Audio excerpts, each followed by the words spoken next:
Hey all, it's your girl Erin, and today I wanted to talk about and give you my opinion about PewDiePie getting broken into and the people on the left that I've noticed. Some people, like on Twitter for example, have been kind of celebrating and happy about it, and I wanted to get into that.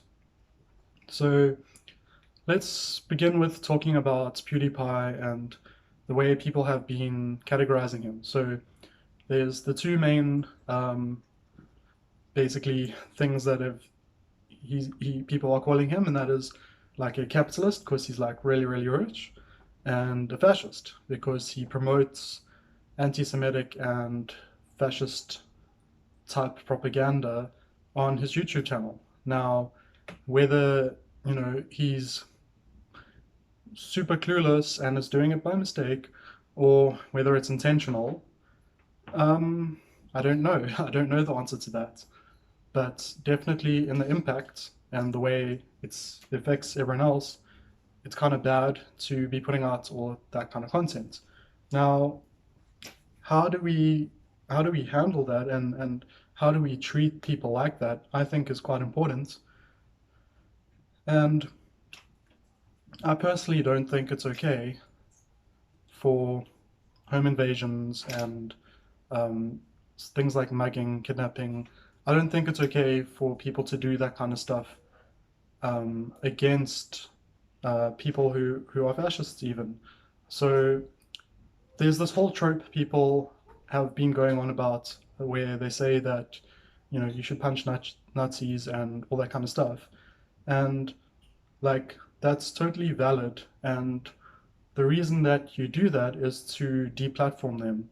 It's to remove their voice. Like you're trying to make it so that they don't feel confident being proud of being, a fascist in public. So if they are out in public and they are promoting fascist ideas and stuff, like, so generally, in my opinion, um, it's the people who are doing speaking tours and stuff who are in need of the most deplatforming and stuff. Um, YouTubers, it's kind of a different story. Like if they're not actually being interviewed by media, if they're not actually, trying to promote like their book or whatever, um, then the context is slightly different than like a Richard Spencer or Milo Y or those kinds of figures. And we need to be cognizant of the context. We need to be aware of and act in response to the different circumstances and situations. And so, even if for you, those two types of people are identically bad, like if they are equally unethical in your opinion, it doesn't mean that the right way to react to them is going to be the same. And so, for example, let's look at something like milkshaking. So that's where people throw like milkshakes or some kind of vegan alternative um, onto politicians and right wing, like fascist type public figures. And the reason why I think that is really effective and kind of a good way of protesting is because it is kind of embarrassing for them because they're dressing all fancy and smart and whatever, and they're going out trying to come across as legit. But we all know that it's a con. Like, entirety of the right wing is a con. So when you do something like that, it's making them look embarrassing.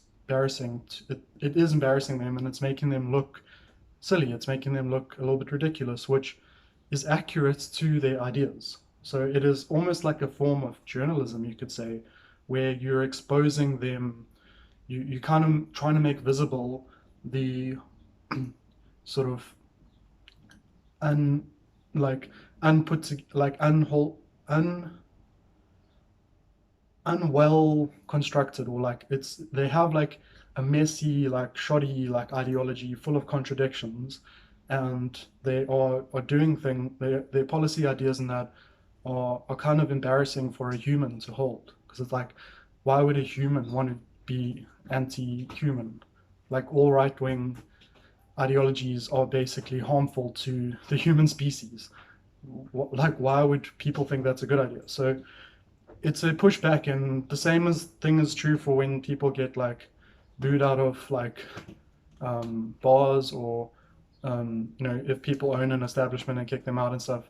So all of that kind of stuff, I think is a way for society to communicate to these individuals that they have gone beyond what's acceptable, and it is an attempt. By doing that, you're attempting to communicate to them how wrongly their position is, and they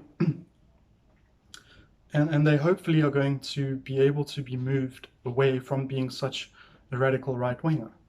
So now this is like really sort of anecdotal and stuff, but I did sort of want to just cover this anecdote where there's this story, and if you know of like the exact source of it, you're welcome to like let me know and stuff.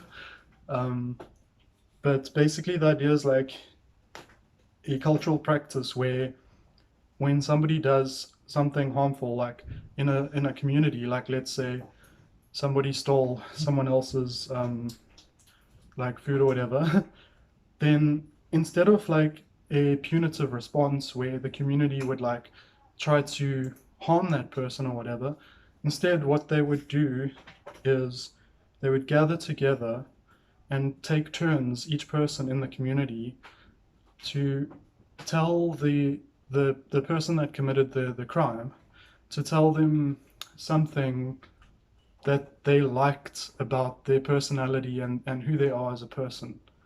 And the idea behind it is to remind them of their true, like, their true self as being in harmony with the community. Not they see this the crime or the antisocial type behavior as a deviation and a moving away from that person's true self-expression.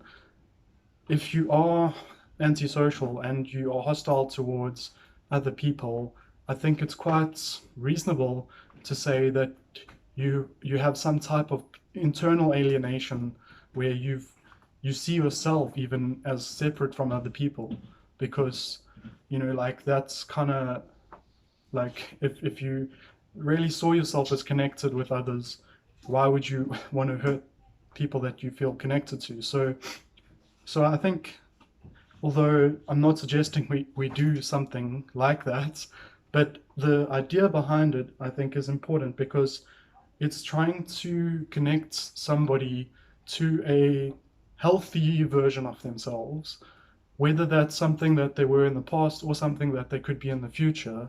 If you can give them a vision for themselves being helpful to society rather than harmful, integrating in a harmonious way rather than a combative way, that is something that is going to be an option for them to consider doing and becoming.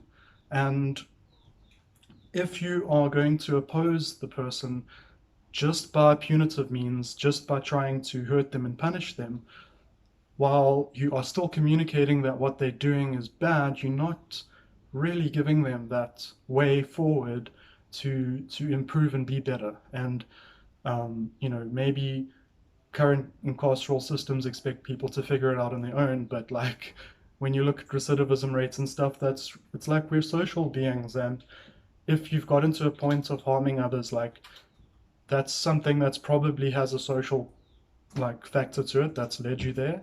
And so in likelihood it will require some kind of social factor to bring you out of that mindset. So that's why I think we really like, so this isn't to excuse or defend those individuals' actions. It is more about being pragmatic and saying, how do we actually solve this problem? Because if all we do is sort of abuse this person and not give them any way of moving left, if we don't give them any way of improving their ethics, if we don't show them that we can envision them being a harmonious part of our society instead of what the criticism is communicating, that they're harming society and that that's a problem. And you want to say, but we still want you to fix your shit and to join us. So when you have like we may be seeing the beginnings of it, maybe not, but when you have like a really big social movement, it would normally end up being global, especially with today's technology and looking at how many countries currently having like full-on protests. Like I think we may be starting to get there, but it hasn't reached really like the Western countries really. But when you have a huge social movement to move left, when like a whole lot of your society in a moment of collective like understanding of how everyone is relating to each other, rejecting some right wing ideas, and when you have this movement of people going left, some people are going to stay where they are and some are going to come with you. And I think the people that stay where they are, you're going to have to be a little bit more hostile towards them than the ones that are coming left with you.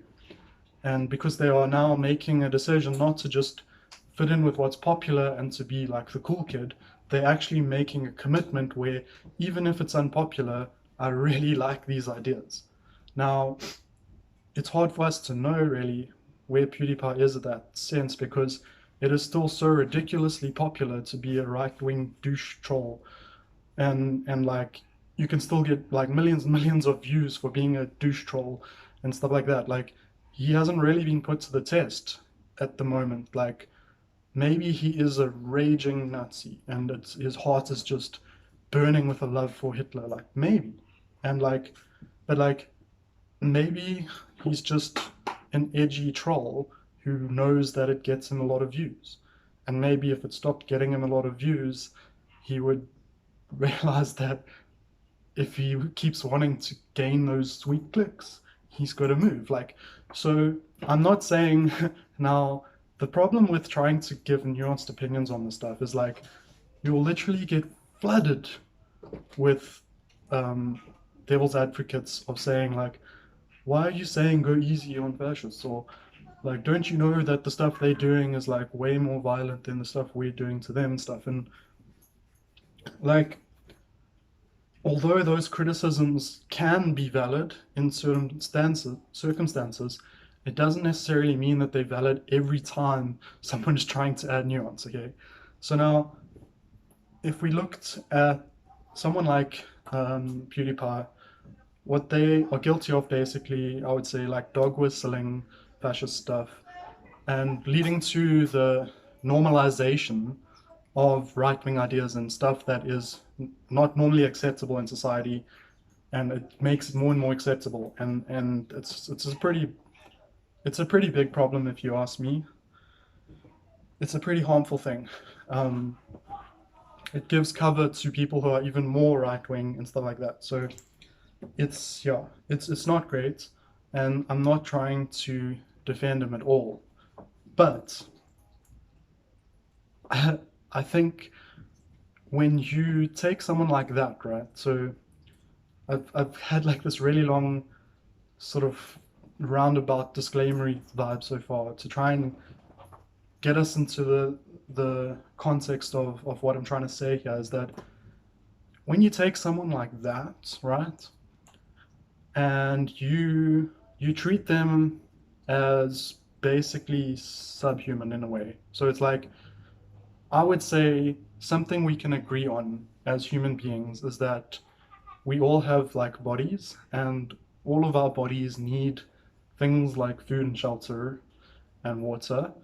And so having shelter is more than just a place that doesn't get rained on and stuff. It's also about having a place where you feel safe and secure, like your home and stuff.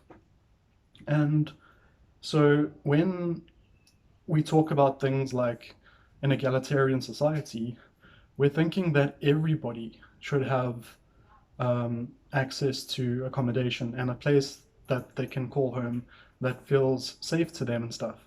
Capitalism absolutely fails at delivering this. Even though people have are trying to fix it. You get public housing initiatives and stuff, but it's never going to get it 100% right, and it's always going to have problems with that.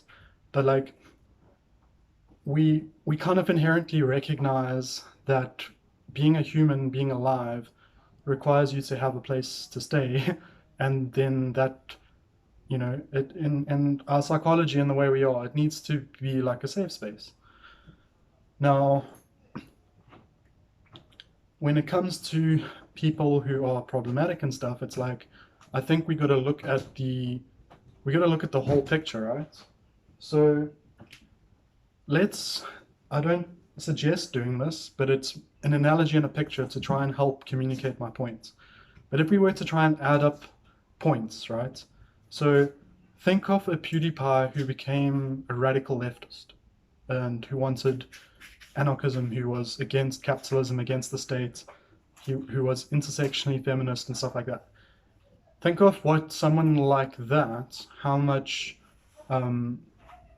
furthering of the cause and normalization of socialism they could do rather than the right-wing ideas. And there's kind of noisy neighbors, I'm sorry if it's interrupting me. But that's a sort of like potential energy, right? If we were able to radicalize him, we would be able to unlock that. Now, if we look at, so the one alternative to, I'm really sorry if this is noisy, but yeah, if we look at the options we have to deal with people who are intentionally or not fascist propagandists, we got to ask ourselves, what are the options? The one option is we try to de-radicalize them, to pull them left, and there's ways of communicating with them, and there's ways of calling them out. Getting a phone call, but I'm going to decline it. There's ways of communicating with them that can try and de-radicalize them and pull them left and stuff, okay? There's tactics that will be able to pull them left. And then there's other options, like there's an option where you like I said, you say, well, as a human being, it's kind of accepted that we need a safe home environment, but because you're a fascist propagandist, I don't actually think that you deserve that. You deserve to fear for your life in your own home. Now, it's one thing to fear that you are sitting on a load of resources and the workers might rise up and execute you because of your crimes, and that's a type of existential dread and fear that capitalists need to own and live with, and I don't give a crap. It's different. That is a completely different fear to, is somebody going to break into my house tonight and kill me? It is a totally different fear, and I think home invasions treats people as subhuman because it denies them the humanity, it denies them that essential need, It's like if somebody's really hungry and they only have like one meal of food and you take it away from them, So I think that kind of activity, I honestly don't see it bringing anyone to the left. I honestly don't see it radicalizing anyone. I don't see how celebrating home invasions, saying it's a good idea, wanting it to happen to fascist propagandists and stuff. Now, if we're in like some kind of open civil war revolution has set in or something, or it's just a random bourgeoisie revolution or whatever, but like if there's like literally like people dying on both sides and whatever, like the maths changes. But in like a relatively peaceful, like capitalism isn't peaceful and it's very violent inherently, and fascist propaganda is violence. But in that situation where, it's not like somebody is going to, like, it's not like PewDiePie is going to go out and gun someone down, he's going to say shit that someone else might get inspired by it. And so in that sort of capitalist weird, like not open warfare, but still like sort of hostile. But in that situation, I think if you are going to sort of just take like take away someone's like sort of access to if you're gonna do it through like like force. So you're not like getting the court systems involved or the communities that are affected involved and trying a restorative process or trying to figure out like the actual impacts and stuff. If it's just like someone saying like, no, we just need to do it ourselves, we just need to go and make them feel unsafe in their home and that, I just personally don't think that can ever bring anyone left. I think if you're lucky, they're going to stay where they are, but the chances are they're going to go further out. And the thing is, like, I don't care how much you hate fascists, I don't care how much you hate capitalism. Pushing people rightward because you hate capitalism and you hate fascism, so you want to further radicalize fascists and capitalists, is accelerationism, and I don't think it's ethical. I think in a moment when someone's home gets broken into and stuff gets stolen, like, we can feel sympathy for them and we can have empathy for them. And if you don't have empathy for them, that's okay. You don't have to. I'm just saying we can. And that the option of doing it has an opportunity to pull people left. Okay? And I honestly think if you really cared about the most positive happening and the least amount of negative stuff happening, I think you would be more interested in trying to de-radicalize and pull those kinds of people left than you will be in trying to get everyone on earth to vilify them, get everyone on earth to hate them, and to give them no path to ever de-radicalize, to treat them as subhuman and be like, you are no longer part of our society. Like, if we came to power today, we would execute you. That's the message that you're putting across. And that's not okay, I don't think, because in my opinion, it's all about free association, agency, autonomy, ethics of it and all. So if the context changes, like right now, we're in one context.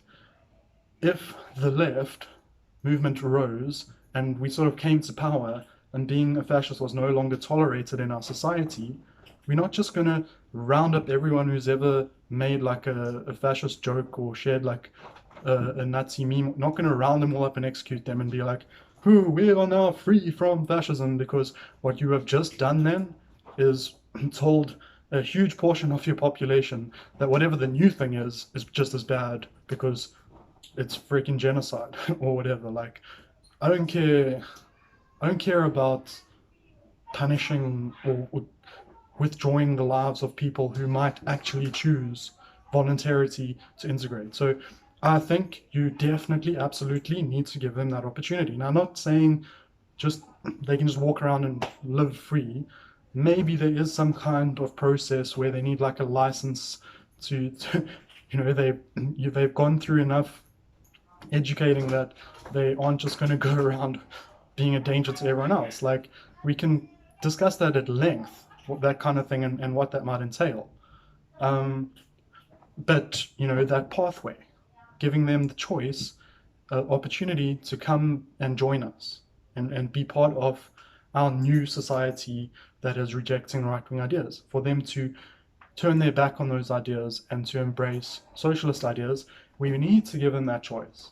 If they then deny that, then we can look at quarantining them or, trying to address that issue of like, okay, you really don't, this like, you really don't like people or society or whatever, like you're just really a misanthrope or whatever, and like you're just dangerous to have around. But like I don't know, like I don't know how anyone can be so sure that PewDiePie is unreachable, that you're willing to already act like his life is insignificant. Like, what kind of person are you? Like, what vision of humanity is in your brain?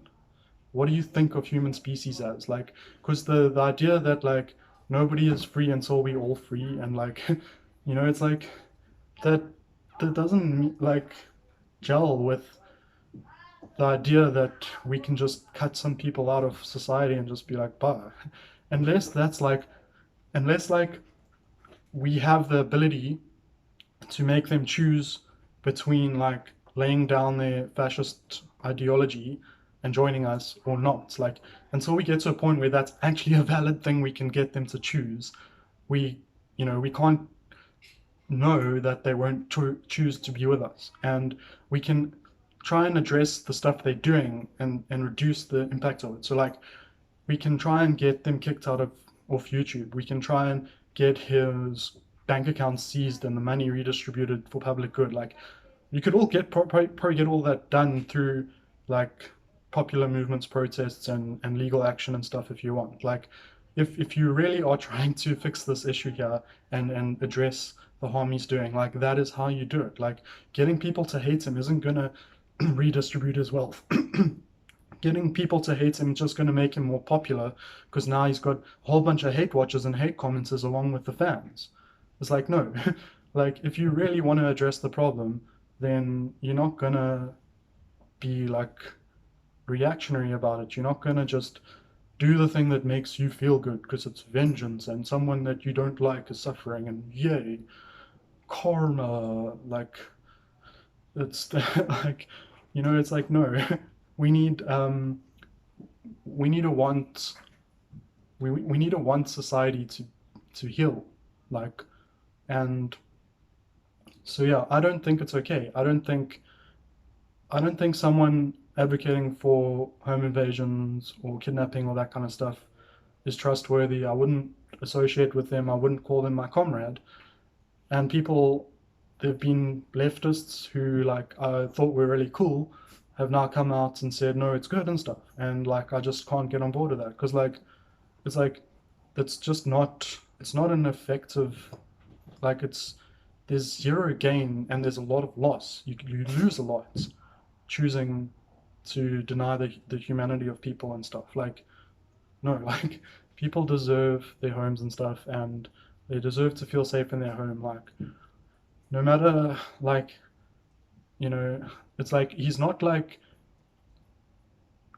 yeah, he's not unreachable. Or like, if he is, like, please, like, can you explain it to me how you get to that conclusion? Because the way I understand psychology and stuff, like, just tells me that, like, there's way too many variables for us to know for sure that this is like something he'll take to his grave.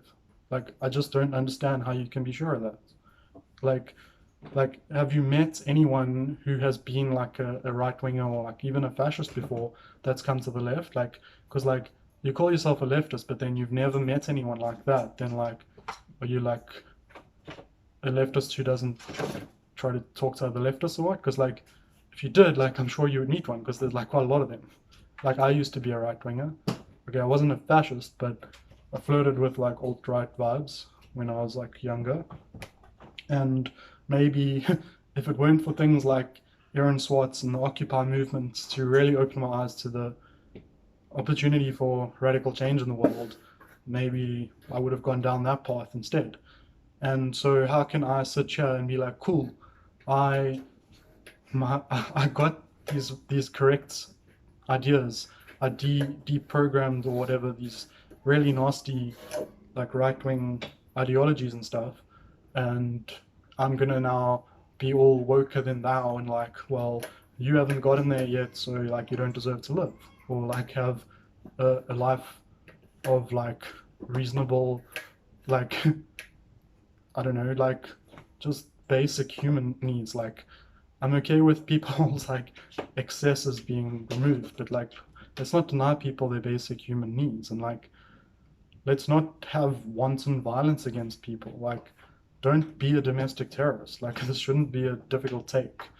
Like, we're trying to bring the whole of society with us, and if the minute like something bad happens to like someone who has the plausible deniability to hire lawyers even and get it like through all the way, like the media and everyone's going to be on his side, like, you honestly think you're going to convince the world he's a fascist? Like, we might know by the dog whistles and stuff, but like, if you pick that fight, you're not going to win, because that's the nature of crypto, like crypto fascist vibes, dog whistles and stuff. Like, that's why it's always a joke or it's always a parody. It's never like a openly, here's my manifesto vibe, so that if it ever ends up in court, there's plausible, like, it's the whole of the right wing's a con. Like it's a scam, and that's why they have these types of um, things they do to get around the legal loopholes and stuff. But like, so if your idea is to like try and get everyone to see him as like this raging fascist, it's not going to work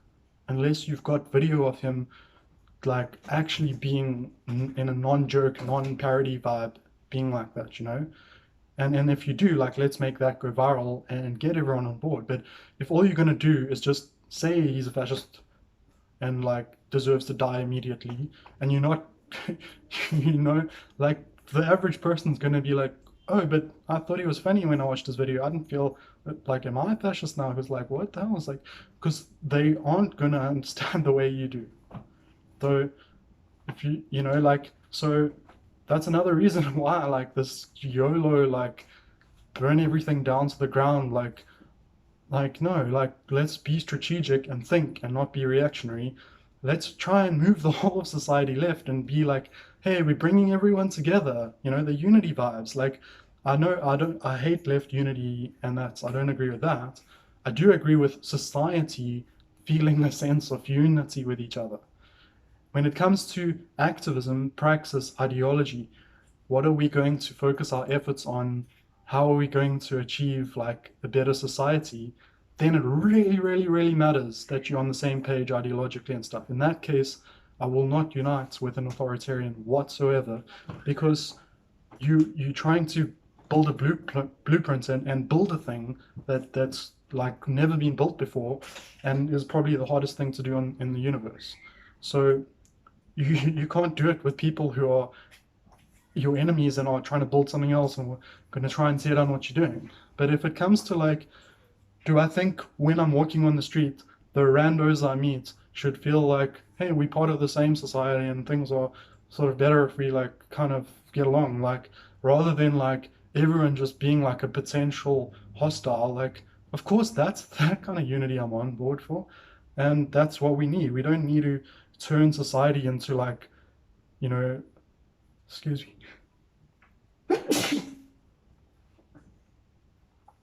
Yeah, we don't need to turn society into a war zone, um, because like like maybe if there was like 10% right wingers in the world, like let's just freaking go ham and like antagonize them until they give in. But like as it is now, like they're in the majority. So like, what do you guys think you're gonna achieve here? Like, if you inflamed things as much as you seem to want to, you're the ones that are gonna be on the losing end, because the rest of society is gonna be like, y'all the problem makers. Like, I'm sorry, but that's the way it is. But instead, if we can be like, they're the problem makers, and this is the vision of society we want. This is how we think people should be treated, and it doesn't include breaking into your home and robbing you, like, you know, then you have a chance of being seen as the people who are ethically more correct. And if you can justify your ethics through a whole complex situation, that's great. But you need to understand that other people might not be able to do that. And so your actions done in public, you need to be cognizant, aware of how other people will be taking it in, and not just your own personal reasonings. And it's got to be a synthesis where you're willing to stand up for what you believe and to be bold and allow those ideas out into the public. And then you also need to be aware of when your ideas need to be presented in a different way, or a strategy needs to be employed. And trying to deprogram, de-radicalize, and pull people left is the prime example. So yeah, I think that's pretty much it. I wanted to get my thoughts out on that. Thanks for watching. Bye.